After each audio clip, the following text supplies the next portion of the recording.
Greetings! I am Herbert Erpaderp, and today I'm going to be doing the I'm a Wargamer video response challenge thing because I was tagged by Chains. I will link to that video and his channel here. Okay, so what is this? This whole thing was started by the Wargamer Viking as a way to expose people to more wargaming YouTube channels. It seems like a pretty good idea to me, and I've already found a bunch that I quite like. Question number 1. What inspired you to do a YouTube channel? I wanted to get me some of that fat YouTube money. See? Yeah. That's right. One kind of shiny Australian dollar. Ah, yeah. It has been quite a while since I started, so it's a little bit fuzzy. But I had a few reasons and inspirations, a lot of which aren't specifically wargaming or miniatures related. Before I started doing YouTube myself, I had been watching a lot of content on here. Like a lot of people have been saying, YouTube pretty much replaced TV for me. Most of the channels I was watching were related to my various interests, a lot of comedy, video games, science and tech stuff. Things like The Mighty Jingles, Loading Ready Run, Funhouse, SciShow, Vsauce, Game Society Pimps, Tested, just to name a few. I don't want to create a big list. All of that, along with what I guess are the obvious bigger wargaming related channels like Beasts of War and Mini Wargaming. I can't think of a specific channel or person that really inspired me to start my own channel, but I really enjoyed watching all of this content and I thought it might be fun to try making my own. I've always really kind of liked DIY things. I don't mean like home renovations or something like that. I mean like creative things that regular people just do. You know, as opposed to something more generic made by some big company or something like that, like TV, which I think for the most part is complete garbage toilets. This enjoyment of DIY, for lack of better words, is one of the reasons I got into punk music when I was younger, which is an entirely different and irrelevant story. But I really liked the whole anyone can make this music, even if it's shitty, anyone can do it kind of thing. And YouTube is a lot like that. I guess that's not really a very eloquent way to put it, but I liked the fact that YouTube is a little bit like the good parts of TV, but anyone can make shows about anything they want. Personally, I find it really satisfying to make stuff myself rather than just watching things other people have made. I didn't initially start YouTube for wargaming. I see my channel as a place to put whatever I like, so there's a lot of video game stuff on here too, and it will probably return at some point. I did start doing models on my channel pretty early in its life though, because I thought it would be a good place to share the models I was working on and to share what I thought about them.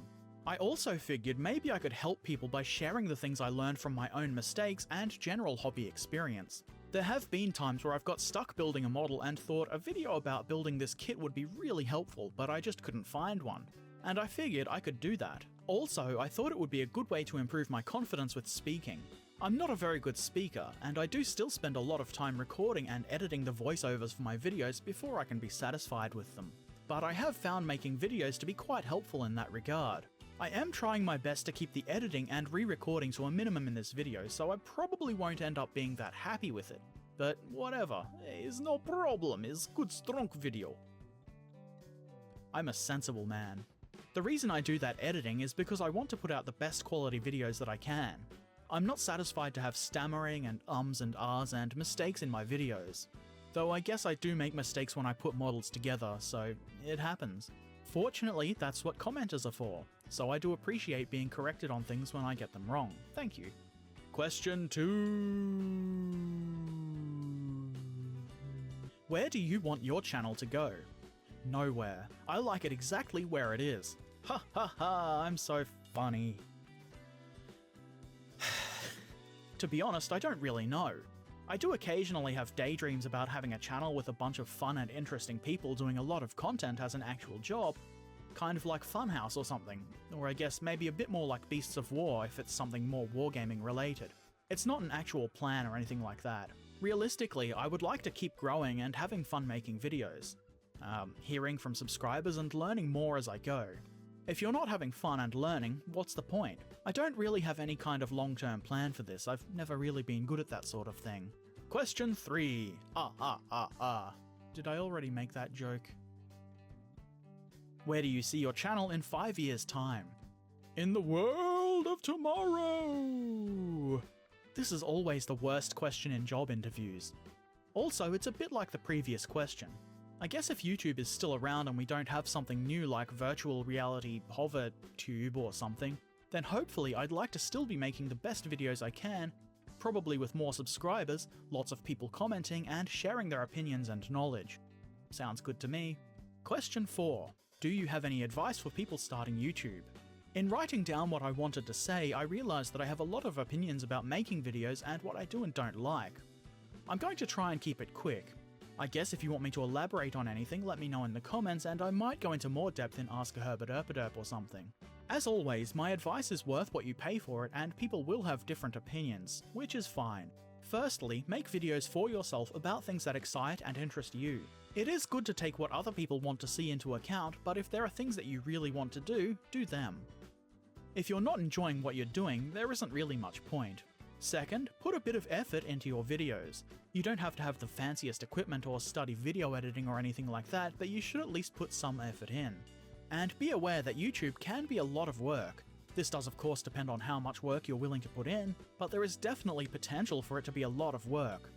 Work that will often go unseen. And if you want to be successful, you're going to have to put effort in. Not that I'm saying I'm successful and I have all the answers, but I think I'm doing okay. Third or fourth, or I'm not going to count anymore. You aren't going to make a lot of money, if any, from YouTube. At least not right away, and certainly not without some work. I don't think this is such a big expectation for wargaming YouTubers as it is for video game ones, but if you start a channel to make money, you're doing it wrong. Also, you don't need one of those annoying generic 30-second long intros, where the channel name floats around amongst some planets or rotating gears with smoke, particle effects and lens flares accompanied by some awful dubstep. I've seen a lot of people that think those intros are a requirement, again, mostly gamers. Audio is important. I know I don't personally get it right all the time, but I do try. Make sure all of your voiceover audio is at least close to the same volume and not overpowered by any music. Definitely try to avoid having drastic differences in volume. I'm sure everyone finds it annoying when someone has a very quiet voiceover, so you turn the volume up, and then they cut to something else and your eardrums get ruptured because suddenly the video is really loud. That's something that really bugs me. If you can, invest in a decent microphone. This Blue Yeti was $100, but you can get good mics at lower prices. You should get yourself some video and audio editing software. I really like the Adobe Creative Cloud myself because it means I can use Premiere, After Effects, Photoshop, Illustrator, and Audition. It does cost money, but there are cheap and free alternatives out there. Also, YouTube is a really good place to get tutorials to use that software. There is a time and place for videos where the person just turns their camera on, does their thing, and uploads it directly to YouTube. It can work in some circumstances. Some people are really good at doing that kind of video where they just casually sit and chat while they paint or whatever they're doing. Even then, a little bit of editing can improve that by getting rid of unnecessary ums and ahs and dead air. Editing that is a little bit more difficult if you are using a face cam, and that's why you see a lot of jump cuts in a lot of YouTube videos, but it's not that hard. I guess it's just my preference to have videos that are concise and don't waste too much time. Being that YouTube is YouTube and YouTube is on the internet, I think this one is kind of important. Don't worry about the trolls or angry people. Some people are very passionate and or way too serious about their hobby, and if you don't do things their way or if you disagree with them, they will take it very personally. Almost everyone within the wargaming YouTube sphere, I guess, for lack of better words, has been at least pretty cool in my experience, and most are actually awesome. A lot of people are friendly, well-meaning, and have interesting or helpful comments, but some people are just garbage toilets. If you're enjoying yourself, someone out there is going to have a problem with it. That is their problem though, not yours, so it's not really worth worrying about. On the other hand though, do try to be understanding. Not everyone speaks the same language, and some people have difficulty communicating effectively, and they might mean well but come across as a bit of a dick. People can be confusing. The most important things to do, in my opinion, are have fun and learn. Question 5. What would you add to improve YouTube for the community? A few people have said bring back the video comments, which I also think would be interesting, though it could easily be abused. I think they would have to implement some kind of switch to enable or disable that for each video. Maybe they could also try to implement a way to share images in the comments, though that would also be open to the same kinds of abuse. A lot of people have been upset lately about YouTube's advertiser-friendly guidelines thing after they started notifying people that their videos had been demonetized. And I do think their algorithm thing goes a bit too far. That's an entirely different conversation, but things like that are not done with the community in mind. They're done only for the advertisers who, so it happens, rely on the audience YouTube has to make money.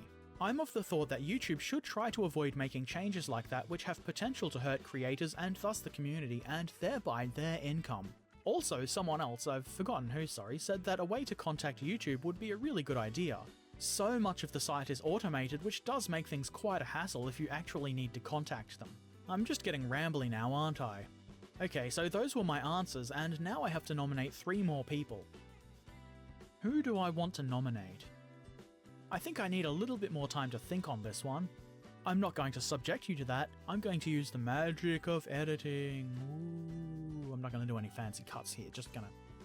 I guess this is meant to be wargaming specific, so I'm only going to tag wargaming related channels. But there are some really cool scale model channels out there, and you should check them out because there's a lot of stuff you can learn from the scale modeling world that can be applied to wargaming. A lot of the channels I wanted to nominate have already been nominated, and I might even be duplicating other nominations that I don't know about. First, Wahoo Warrior. He does a lot of bolt action battle reports and I really enjoy watching them. Being halfway around the world, it's not very likely, but I would like to play a game with him one day. I'm excited to see him start playing with the new Bolt Action 2nd edition rules. For my next victim, T's Creative Ramblings. This is another channel that does a lot of Bolt Action stuff. He does a lot of reviews as well as battle reports and some painting. He's a good example of someone that can turn the camera on and talk and get away without too much editing. And finally, Mel the Terrain Tutor. I don't know if he has too many subscribers for the purpose of this thing, but I'm going to nominate him anyway because he's awesome and I want to hear what he says. I've learned a lot about terrain from Mel. I don't do a lot of terrain myself, but he really knows his stuff and is clearly very passionate about what he does, and teaching others how to do it. He mostly does terrain, but that totally counts in my opinion. What wargamer doesn't need terrain? Also, I know he does play games himself. He's shown us his bolt action Chindit army a couple of times at least. Anyway, those are my nominations. I look forward to seeing the responses. That is, if you choose to do so. It is of course non-compulsory. I don't think I can force you to respond. Or can I? No, I can't. I've tried. Anyway, there will be a link to all these channels in the description, so definitely go and check them out. So, that's my I Am A Wargamer thingy. Hopefully you have enjoyed this. Thanks for watching. Farewell. I might go into more depth in Ask a Herbert or can't even say my own name.